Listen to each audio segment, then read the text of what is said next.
Movie की शुरुआत होती है एक कैथोलिक फैमिली से। इस फैमिली में योंगवू, उसकी वाइफ सोनही और उनका बेटा चोंगहू। योंगवू पहले सियोल के एक हॉस्पिटल में डॉक्टर था, लेकिन अब ये फैमिली ओवोकरी नाम के एक छोटे टाउन में शिफ्ट हो चुकी है। उनका बेटा व्हीलचेयर यूज करता है। ये हमेशा से ऐसा नहीं था। एक वक्त था जब चोंगहू बिल्कुल नॉर्मल था, बास्केटबॉल खेलता था और दूसरे बच्चों की तरह अपनी लाइफ एंजॉय करता था। फिर एक एक्सीडेंट ने सब कुछ बदल दिया। उस एक्सीडेंट में चोंगहू के पैर चले गए, जबकि सोनी की आईसाइट बुरी तरह डैमेज हो गई। इसलिए फैमिली एक नॉर्मल लाइफ दोबारा स्टार्ट करने की कोशिश कर रही है। लेकिन जिस दिन ये लोग नए घर में आते हैं, घर के ऊपर रेवन बर्ड दिखाई देता है और ये रेवन बार बार मूवी में नजर आने वाला है। एक रात फैमिली डिनर कर रही होती है, तभी एक रेवन घर के अंदर आ जाता है और ऊपर झूमर से टकरा जाता है और उसके बल्ब सारे टूट जाते हैं, जिससे पूरे घर में अंधेरा हो जाता है। योंगवू बल्ब्स लेने मार्केट के लिए निकलता है और इसी जर्नी में उसकी मुलाकात होती है एक मिस्टीरियस ओल्ड मैन से।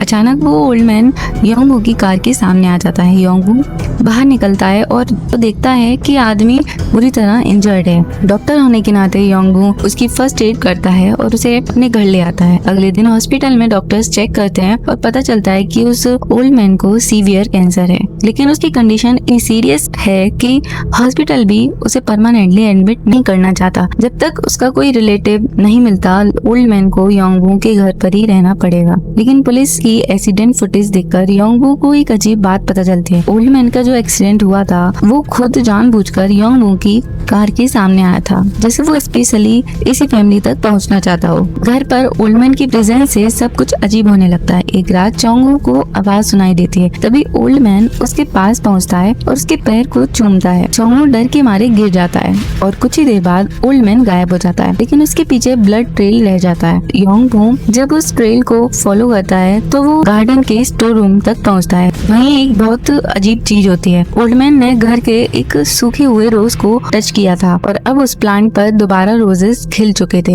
योंगवू के लिए ये पहला क्लियर सिग्नल था कि ये आदमी नॉर्मल नहीं है। उसी रात योंगवू को एक सपना आता है। उसे लगता है कि उसकी गाड़ी के सामने जो ओल्ड मैन आया था, उसकी जगह उसका बेटा आ गया है। तो वो अचानक उठता है। फिर वो उठकर चोंगहू के रूम में जाता है, लेकिन चोंगहू वहाँ नहीं होता। योंगवू स्टोर रूम की तरफ भागता है। अंदर से चोंगहू के चिल्लाने की आवाज आ रही होती है और डोर बंद होता है। योंगवू डोर तोड़ने की कोशिश करता है और फाइनली डोर टूट जाता है। योंगवू और सोनही जो देखते हैं, उन्हें अपनी आंखों पर यकीन नहीं आता। चोंगहू खड़ा था, जो लड़का कुछ दिन पहले व्हील चेयर के बिना एक स्टेप भी नहीं ले सकता था, अब अपने पैरों पर खड़ा था। डॉक्टर्स के अकॉर्डिंग उसके दोबारा चलने की कोई पॉसिबिलिटी नहीं थी, लेकिन अब वो चल रहा था, एक इम्पॉसिबल मिरेकल। चोंगहू बताता है कि उसके पैर उस ओल्ड मैन ने ठीक किए हैं और यहीं से फैमिली को लगता है कि उनकी लाइफ फाइनली बदल गई है। योंगवू ओल्ड मैन के वाउंड्स क्लीन करता रहता है। उसकी कंडीशन कंटिन्यूअसली खराब हो रही थी। योंगवू समझने की कोशिश करता है कि उसने चोंगहू को कैसे ठीक किया, लेकिन ओल्ड मैन कुछ नहीं बताता, बस चुप रहता है। और योंगवू के माइंड में एक थॉट आता है, अगर ये आदमी चोंगहू के पैर ठीक कर सकता है तो शायद सोनी की आईसाइट भी वापस ला सकता है। लेकिन इसी वक्त स्टोरी में एक और लड़का दिखाया जाता है, चोंगहू का क्लासमेट मिनिजा। मिनिजा कुछ दिनों से स्कूल नहीं आ रहा होता और जब योंगवू को उसके घर जाने का मौका मिलता है तो उसे पता चलता है कि मिनजा की दोनों लेग्स सडनली काम करना बंद कर चुकी हैं। मिनजा बताता है कि कुछ दिन पहले तक वो बास्केटबॉल खेलता था, उसके लेग्स बिल्कुल स्ट्रॉन्ग थी, लेकिन एक रात के बाद अचानक उसके पैर ऐसे हो गए जैसे उनमें जान ही नहीं हो। योंगवू को तुरंत एक कनेक्शन समझ आ जाता है। जिस रात चोंगहू के पैर ठीक हुए थे, उसी वक्त मिनजे के पैर खराब हुए थे और जब यंग वॉम मिनजे की लेग्स चेक करता है, उसको वही स्ट्रेंज बाउंड मिलता है जो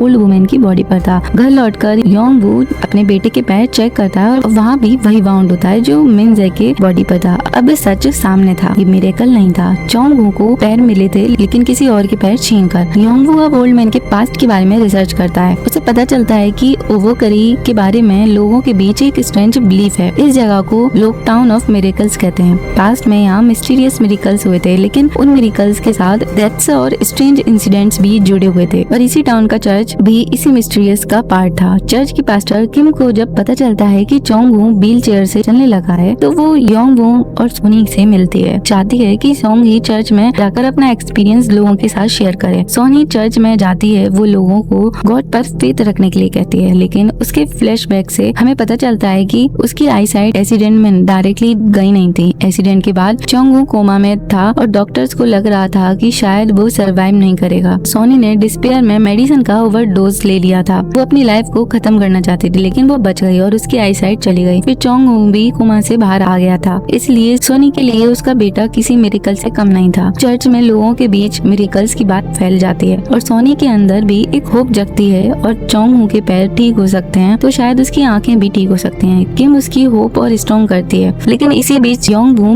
मिनजे के केस को इन्वेस्टिगेट करता रहता है और जितना वो इन्वेस्टिगेट करता है और उतना ही उसे लगता है कि ओल्ड मैन किसी को कुछ देता नहीं है, बस एक इंसान से चीज लेकर दूसरे इंसान को दे देता है। अब स्टोरी में एक मिस्टीरियस आदमी आता है, हम उसे जेम्स के नाम से जानते हैं। जेम्स ओल्ड मैन के पीछे आता है, ओल्ड मैन को ढूंढ रहा होता है, योंग वू के पोस्टर्स तक कलेक्ट करता है और चर्च में भी नजर आता है। किम और जेम्स एक दूसरे को पहले से जानते हैं। चर्च में एक पुरानी न्यूज़पेपर कटिंग भी मिलती है, उसमें अराउंड 10 साल पुराने एक मिरेकल का जिक्र था। एक पैरालाइज छोटी लड़की को मिरेकल के थ्रू ठीक किया गया था और ये मिरेकल भी ओवोकरी चर्च से कनेक्टेड था। अब क्लियर हो रहा था कि ओल्ड मैन का ये काम आज का नहीं है, ये सालों पुराना था। एक दिन जेम्स योंग वू के घर में घुस जाता है, ओल्ड मैन को लेकर जाने की कोशिश करता है, लेकिन योंग वू आ जाता है और योंग वू उसे रोकता है। जेम्स कहता है कि ओल्ड मैन उसका है। दोनों के बीच फाइट होती है और जेम्स योंग वू को मार के निकल जाता है, लेकिन तभी चोंग वू पीछे से जेम्स के ऊपर अटैक कर देता है और जेम्स वहीं पर बेहोश हो जाता है।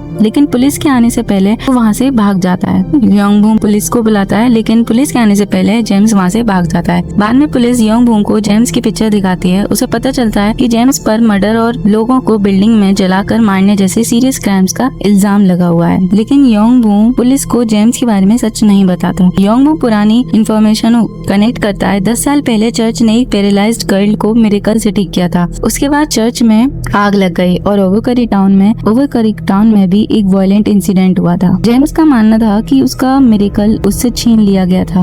अब योंग वू को समझ आता है कि जेम्स ओल्ड मैन को वापस क्यों चाहता है। वो सिर्फ ओल्ड मैन को मारना नहीं चाहता, वो उस मिरेकल को वापस चाहता है जो उसे ओल्ड मैन से मिला था। अब सोनी परेशान होकर ओल्ड मैन के पास जाती है। वो उससे अपनी आईसाइट ठीक करने के लिए कहती है। ओल्ड मैन उसके फेस पर खून की उल्टी कर देता है, फिर उसकी आंखों को टच करता है और उस वक्त सोनी का ब्रेसलेट टूट जाता है। कुछ टाइम बाद सोनी की आईसाइट वापस आने लगती है। सब लोग इसे मिरेकल समझते हैं। चर्च के लोग एक्साइटेड हो जाते हैं, डॉक्टर्स भी चेक करते हैं और सोनी की आईसाइट जनरली रिटर्न हो चुकी होती है। लेकिन इसी वक्त एक और ट्रेजेडी होती है, मिंजे की आईसाइट चली जाती है। पहले चोंग वू के पैर आए थे वापस, तो मिंजे के पैर चले गए और अब सोनी की आईसाइट आई तो मिंजे की आंखें जा चुकी हैं। उसकी आंखों से ब्लड निकल रहा होता है। अब योंग वू समझ जाता है ये जो कुछ भी है ये कर्स है। ओल्ड मैन किसी को हील नहीं कर रहा, वो किसी और से वो चीज छीन रहा है। और फिर सोनी को फाइनली रियलाइज होता है कि जिस मिरेकल की उसने विश की थी उसकी प्राइस मिंजे ने पे की है। योंग वू जेम्स का पीछा करता है। जेम्स के घर पहुंचने के बाद योंग वू को पकड़ लिया जाता है। जेम्स उसे बांध देता है और उसकी थाई पर चाकू मार देता है, लेकिन योंग वू किसी भी तरीके से खुद को छुड़ा लेता है। जब जेम्स वापस आता है, योंग वू अटैक करके भाग जाता है और तब उसे जेम्स की एक छोटी बहन दिखती है, वही लड़की जिसे 10 साल पहले चर्च के मिरेकल से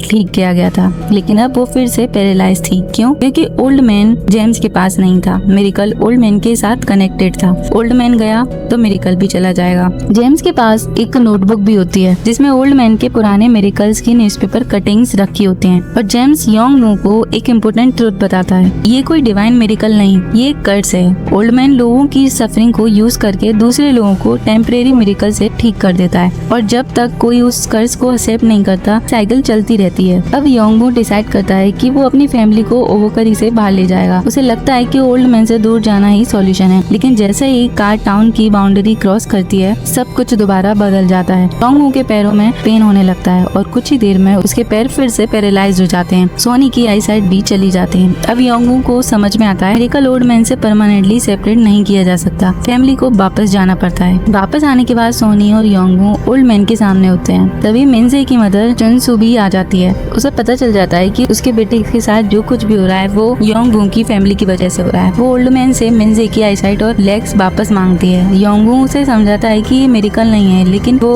ओल्ड मैन दोनों फैमिली को एक दूसरे के अगेंस्ट मैनिपुलेट करता है। वो चुनसू को एक चॉइस देता है, अगर वो सोनी को मार दे तो शायद उसके बेटे को उसकी लॉस्ट एबिलिटीज वापस मिल सकती हैं, और चुनसू सोनी पर अटैक कर देती है। योंगवू अपनी वाइफ को बचाने की कोशिश करता है, लेकिन चुनसू सोनी को मार देती है। अब योंगवू के लिए सब कुछ खत्म हो चुका था। योंगवू सोनी की बॉडी लेकर ओल्ड मैन के पास जाता है और कहता है उसे जिंदा कर दो, बदले में मेरा सेक्रीफाइस ले लो। यही मूवी का सबसे बड़ा ट्रुथ सामने आता है। ओल्ड मैन एक्चुअली इसी मोमेंट का वेट कर रहा था। वो खुद भी इस कर्ज से आजाद होना चाहता था। उसे एक इंसान की जरूरत थी जो अपनी मर्जी से अपने आप को त्याग दे। योंगवू अपनी वाइफ को बचाने के लिए खुद का सेक्रीफाइस कर देता है। ओल्ड मैन अपना कर्ज योंगवू में ट्रांसफर कर देता है और उसी वक्त सोनी दोबारा जिंदा हो जाती है। ओल्ड मैन का बॉडी धीरे धीरे खत्म होने लगता है। वो जलता है और फाइनली एसिड में डिसॉल्व हो जाता है। लेकिन योंगवू के लिए ये विक्ट्री नहीं थी। अब उसकी आंखों का रंग कम्प्लीटली ब्लैक हो चुका है। वो वही कर्ज कैरी कर रहा होता है जो उस ओल्ड मैन ने इतने सालों तक कैरी कर रखा था। मतलब योंगवू अब नया ओल्ड मैन बन चुका है। उसके पास भी वही पावर है, लेकिन उस पावर की कीमत भी वही है। अगर वो किसी और को मिरेकल देगा तो किसी और से कुछ छीनना पड़ेगा,